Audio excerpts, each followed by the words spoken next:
రాష్ట్రంలోని 10 medical కాలేజీలను private పరం చేస్తూ కేబినెట్ నిర్ణయం తీసుకుంది. అయితే ప్రభుత్వం తీసుకున్న ఈ నిర్ణయంపై భారీ ఎత్తున విమర్శలు వెలువడుతున్నాయి. ఇదే అంశానికి సంబంధించి మనతో మాట్లాడడానికి మాజీ మంత్రి డాక్టర్ శ్రీధర్ అప్పలరాజు ఉన్నారు. సార్ చెప్పండి, ఏకంగా ఒకేసారి 10 మెడికల్ కాలేజీలను ప్రభుత్వ పరం నుంచి ప్రైవేటు పరం చేస్తున్నారు. దీన్ని ఏ విధంగా అంటారు?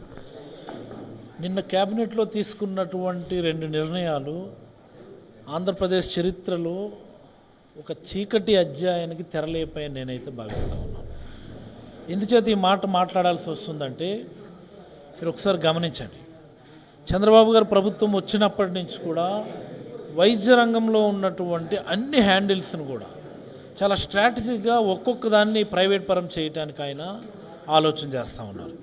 అందులో మొదటిది నియోజకవర్గ స్థాయిలో పీపీపీ మోడ్లో హాస్పిటల్స్ ఇస్తామని, అలాగనే మెడికల్ కాలేజీలను ప్రైవేట్ పరం చేస్తామని, ఆరోగ్యశ్రీని ప్రైవేట్ ఇన్సూరెన్స్ కంపెనీలకు ఇచ్చేస్తామని, ఎలక్ట్రానిక్ హెల్త్ రికార్డ్స్ని మెయింటైన్ చేసేటటువంటి వాటిని ఆ డిజిటల్ హెల్త్ సెంటర్స్ అనేవో వాళ్ళకి ఇచ్చేస్తామని, ఇలా చూస్తే ప్రభుత్వ ఆస్తులను ప్రైవేట్ పరం చేయటంలో చంద్రబాబు గారు చాలా నిష్ణాతుడు. ఏమండి నాకు అర్థం కాదు, 8,400 కోట్ల బడ్జెట్తో జగన్మోహన్ రెడ్డి గారు 17 మెడికల్ కాలేజీల నిర్మాణానికి ఉపక్రమించి అందులో ఒక 2,500 కోట్ల ఎక్స్పెండిచర్ పూర్తి చేసి 5 మెడికల్ కాలేజీలు పూర్తి చేసి మెడికల్ కాలేజీలు ప్రారంభించి ఆ తదుపరి అకాడమిక్ ఇయర్స్ అంటే 24-25లో ఒక 5, 25-26లో ఒక 7 మెడికల్ కాలేజీలు ప్రారంభించే విధంగా ఫైనాన్షియల్ టైప్స్ చేస్తే ఇప్పుడు వచ్చినటువంటి ప్రభుత్వం మా దగ్గర అంత ఫైనాన్స్ లేదు, అంత బడ్జెట్ లేదు అని చెప్పి ఆపేస్తారా? మీరు 15 నెలల కాలంలో 2 లక్షల కోట్లు అప్పు చేశారు కదా. ఇంకా రిమైనింగ్ ఎక్స్పెండిచర్ మెడికల్ కాలేజీలకు సంబంధించి కేవలం ఎంత? 6,000 కోట్లు. ఒక 6,000 కోట్లు మీరు తెచ్చినటువంటి 2 లక్షల కోట్లలో స్పెండ్ చేయలేరా?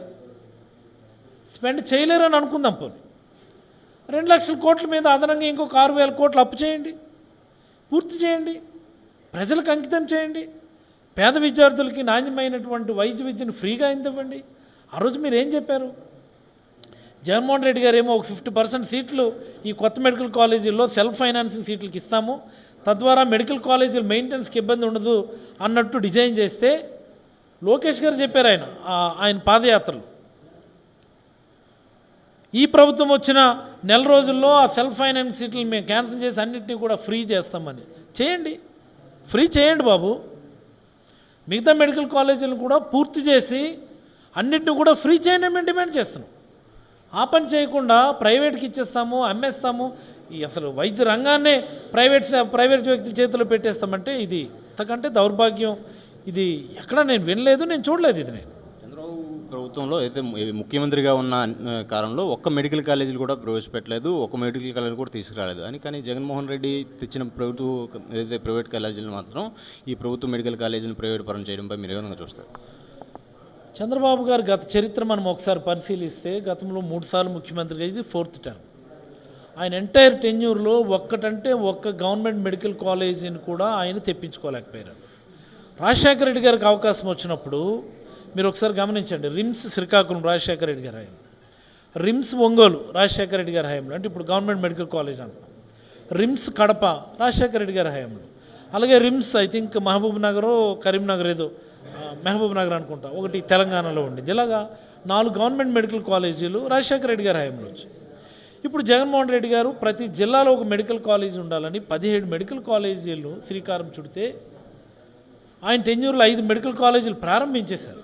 చూసారా ఈ చరిత్ర? పోదిది, చెరిపితే పోదిది. చంద్రబాబు గారు మళ్ళీ దాన్ని ప్రైవేట్కి ఇచ్చి ఇప్పుడేమో ఈరోజు ఒక పేపర్లో రాశారు, అదనంగా 10 మెడికల్ కాలేజీలకు శ్రీకారం చంద్రబాబు గారి హయాంలో అంట. ఇంతకంటే దౌర్భాగ్యమైన వార్త ఉంటుందండి? ఆ వార్త రాసిన వాళ్ళని నిజంగా జైల్లో పెట్టాలి. అసలు ఇలాంటి వాళ్ళని జైల్లో పెట్టాలి. ఇలాంటి వాళ్ళని జైల్లో పెట్టడానికి కొత్తగా చట్టాలు చేయాలి. చంద్రబాబు గారు ఇది ఆలోచించారు అంతే తప్ప సోషల్ మీడియాలో ఎవరైనా నిజాలను ప్రచారం చేస్తే జైల్లో పెట్టడానికి అది చట్టం చేయాల్సింది. ఇలాంటి వాట్ ఈజ్ దట్ ఫేక్ వార్తలు రాసేటటువంటి వార్తాపత్రికలు వాళ్ళని జైల్లో పెట్టడానికి మీరు చట్టం చేయాలి. చంద్రబాబు గారండి అటు నిర్మాణం చేసింది, చంద్రబాబు గారు కొత్తగా వాటికి అనుమతులు తెస్తున్నారండి. ఇవన్నీ ఎప్పుడో గవర్నమెంట్ ఆఫ్ ఇండియాకి అనుమతులు పెట్టాం మనం. టైంకి మీరు నిర్మాణాలను పూర్తి చేసి గవర్నమెంట్ ఆఫ్ ఇండియాకి మీరు లెటర్లు పెడితే వాళ్ళు ఇచ్చేస్తారు మీకు. మీరు ఎన్ఓసి ఇవ్వండి, మీకు మెడికల్ సీట్స్ ఇస్తామని ఆల్రెడీ ఇచ్చారు కదా పులివెందులకి, వద్దన్నారు మీరు. ఎటుపోతున్నామో నాకైతే అర్థం అవడం లేదు. ఈ మెడికల్ అండ్ హెల్త్ రంగంలో నిజంగా చాలా దౌర్భాగ్యమైనటువంటి పరిపాలన చూస్తున్నాం మేమైతే.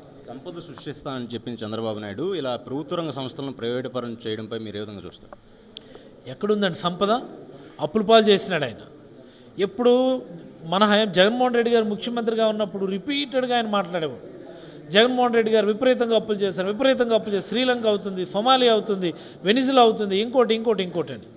మరి ఇప్పుడు ఈ 1 ఇయర్లోనే 15 నెలల కాలంలోనే 2 లక్షల కోట్లు అప్పు తెచ్చారు కదా. మరి ఇప్పుడు సింగపూర్ అయిపోయిందా? ఏంటిది? మీరు చేస్తున్నదే అప్పులు. ఈ 2 లక్షల కోట్లు మీరు ఏం చేస్తున్నారయ్యా అంటే దానికి లెక్కలేవు. పోనీ ఏమన్నా మీరు చెప్పినటువంటి సంక్షేమ పథకాలు అన్నింటినీ ఇస్తున్నారంటే అది లేదు. నిజంగా చంద్రబాబు పరిపాలన ఒక చీకటి అధ్యాయం. ఇది మరింత చీకటి అధ్యాయం.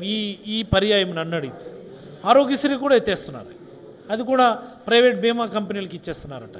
ఇది కేవలం ఒక దోపిడీకి స్కెచ్, లంచాల కోసం స్కెచ్, అవినీతి చేసుకోవడానికి ఒక స్కెచ్. ఇది 5 ఏళ్ళు 12,400 కోట్లతో ఎంతతో తేలిపోతే వీళ్ళేమో సుమారుగా ఒక సంవత్సరానికి 4,500 కోట్లు పెట్టి 5 ఏళ్ళ కంటే ఎంత ఖర్చు అవుతుంది చూడండి. సుమారుగా 10,000 కోట్లు అదనంగా ట్యాప్ చేయడానికి, అవినీతి చేయడానికి, లంచాల రూపంలో తీసుకోవడానికి, వాళ్ళ అనుయాయులకి కట్టబెట్టడానికి చేస్తున్నటువంటి కుట్ర తప్ప ఇది మరొకటి కాదు. ఇది ఆరోగ్యశ్రీని ప్రైవేట్ పరం చేయడం.